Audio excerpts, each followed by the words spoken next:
All right, it's time for that part of the show where we do the college football recap. Planning to get to with a packed weekend. The big headliner, Michigan State, undefeated, remains undefeated by beating in-state rival Michigan 37 to 33. Elsewhere, you had Georgia. Georgia stays unbeaten. They remain in the number one spot as they rough up Florida a little bit, 34-7. Cincinnati they stay undefeated as well. They had a little bit difficulty with Tulane, but they pull away 31-12. The big Saturday night game went Ohio State's way. They beat Penn State 33-24. Oklahoma, they at least by the final score, they put together perhaps one of their better performances of the season. They beat Texas Tech 52-21. You also have Auburn gets a nice win at home against Ole Miss 31-20. A whole lot of other great action as well. But Drink, over to you. What stood out to you? Well, I mean, listen, you hit it.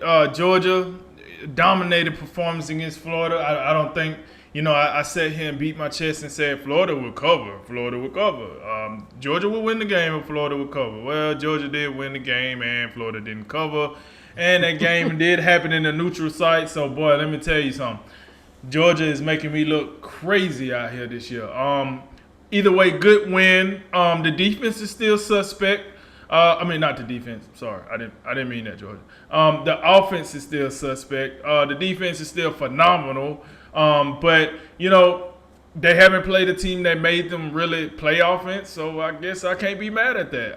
So that's what it is. Cincinnati, 31-12. That might work if this was two SEC teams playing each other, two Big Ten teams playing each other, or maybe two Big 12 teams. I don't think this will work in the ACC. Either way,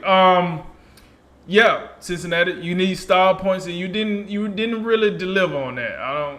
That's just not it. That's not enough.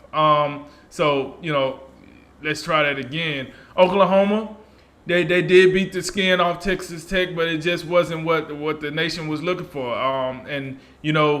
Due to the college football first playoff rankings, it wasn't what the committee was looking for either. So. I get it, 52 points, but Texas Tech, I think the committee would have rather you got them on up out of here. Ohio State, I do think that was a good win for Ohio State. Penn State played some really good defense, folks. Don't let that final score fool you. 9 points. Listen, their offense might not be, something desirable, but their defense is for real. You just go look at the schedule. Most teams ain't been able to, really, really score against these guys. Ohio State, with their high-powered offense, they did show some cracks in the armor. But either way, a win is a win. They remain they remain on pace to, play for the Big Ten championship and et cetera. But like you said, Jay, I think we're going to get into the meat and potatoes now that we're in November. So we'll see what's real there. The game, the headliner for the weekend, Michigan State and Michigan. Once again, Jim Harbaugh flops again on the primetime game, but that's neither here nor there. Listen, Mel Tucker in his first year, and this is what I said on the show, the last show when we talked about this game. I said I was going to take Michigan State just because I believe in Mel Tucker more.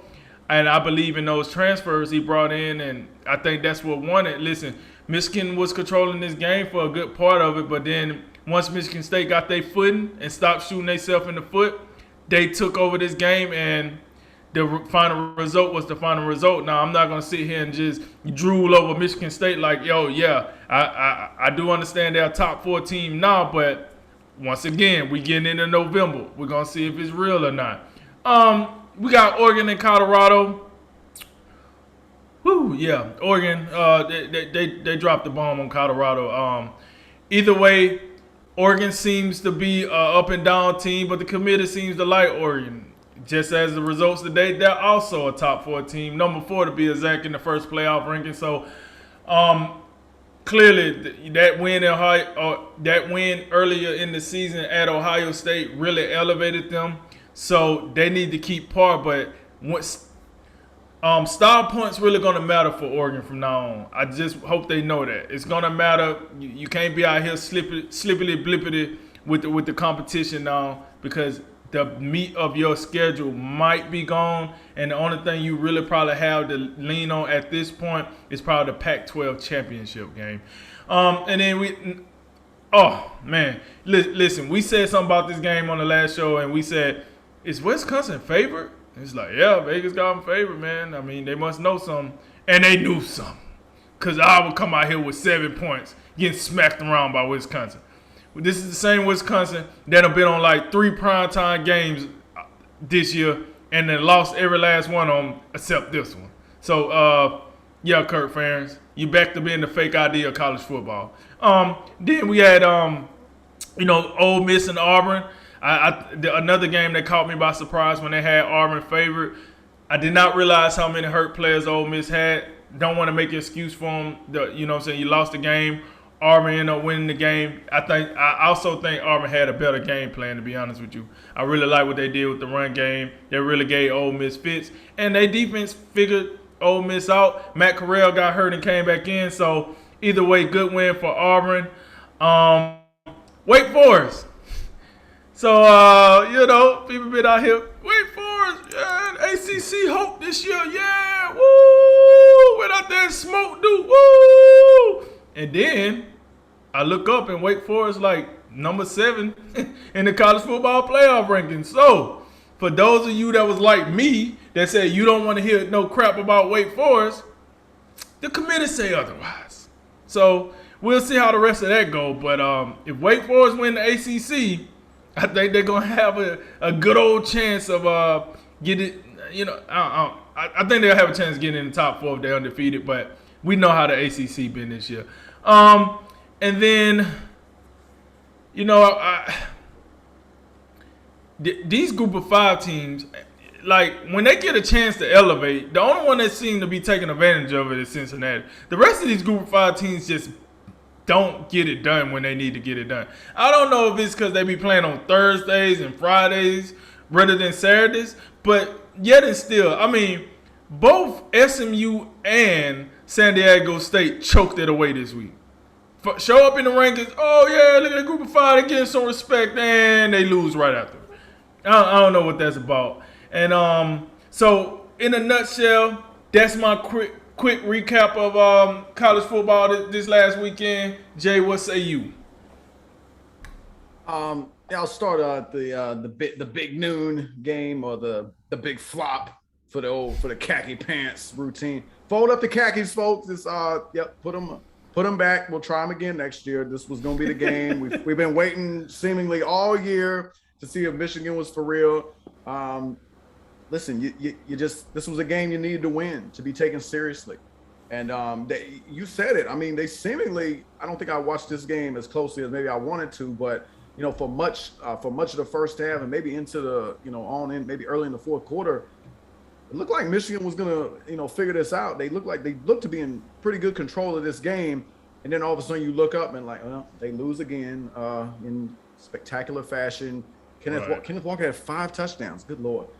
It's just one of those things where, like, man, how many times can you come up short in the same type of scenario? I mean, just from a mere probability, like, thing, you think Michigan could just, like, just fall into one of these games and just come out on the right side of it, but it just continuing to be unable to get it done on the road against a, in-conference opponent. Hey, Jay, sorry to cut you off, but I did say the team that be able to run the ball the better of the 2 teams was going to be the team that had the advantage. And it seemed like Michigan State turned it up, and it seemed like to be the advantage. I definitely think as the game went along, it looked like Kenneth Walker found more and more running room. And, yeah, I mean, that guy continues to have a huge season. He's got to be fully on the Heisman map now. I don't think you can ignore that guy any longer. But I think that was the big headliner. It's disappointing to see Michigan fall, but we'll see if they can bounce back up. There's still Penn State and Ohio State down the line.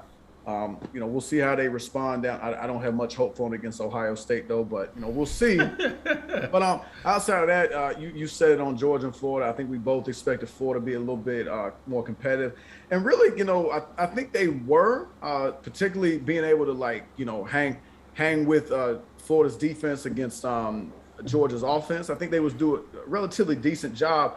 But when you have a 2.5 minute stretch to close a half, as awful as they did, the other team gets 21 points in 2.5 minutes. I mean, that was devastating. The game was over at halftime just because, I mean, look, Georgia's defense, that might be the best unit in college football. When you talk about offenses and defenses, I think Georgia's defense might be the best unit in college football. And subsequently, I think they've stepped to the clear forefront. I think we saw Bama and Georgia neck and neck. I think Georgia's taken a little bit of a step forward ahead of Bama. Right. Now, of course, there's still a lot of football to be played, but man, their defense.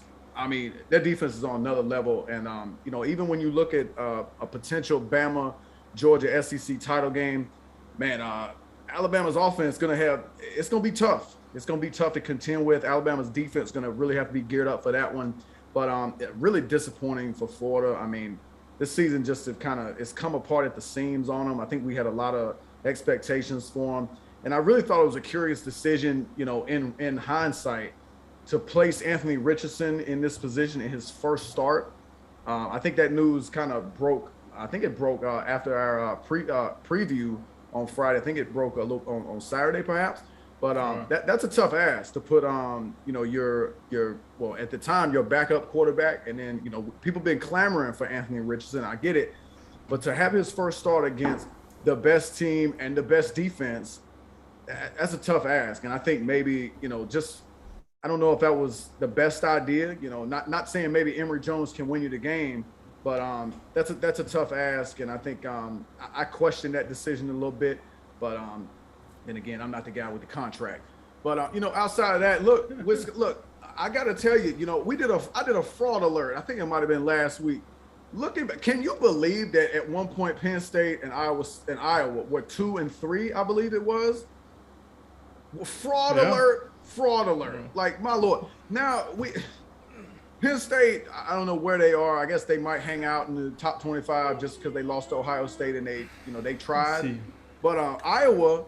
Listen, Iowa's dropped 2 straight games against Purdue last week, and now Wisconsin beat them by 20. You're right. I know we looked at that on Friday. We was like, what are they looking at? Like, Wisconsin. But Wisconsin has been quietly figuring it out a little bit. So I think that's good for the sport. I think that's good for the Big Ten to have them trending up. Jay, just to answer your question, Penn State is currently not ranked in the college football playoff rankings. Yeah, not ranked. But it's just unbelievable how you could have a team 2 versus 3, and now 2 weeks later, just neither, like, even Iowa's 22nd in these rankings. So big time fraud alert right here. Might have to play some warrants out for hopefully Denver and Carolina, they bounced back. So maybe we can take them off fraud alert. We'll put these 2 teams on. But look, I go back to some of these teams at the beginning of the season who, they've been just out here flopping around based on program prestige from about 15 years ago. Get Texas out of here. Please get them out of here. I'm so tired of discussing them. They don't get it done. I think they in for a rude awakening whenever they get to the SEC. But even a team like Miami, who finally, got a quality win seemingly against Pittsburgh, these teams, USC, LSU, Miami, and Texas, like, man, you talk about some fake news or just more frauds. Like, God, just annual frauds at this point. Like, just wasting our time. I don't appreciate it at all. But those were I think Michigan State, Iowa, Wisconsin, Georgia, and Florida. Those were the headliners. Those were the headlines for me for sure.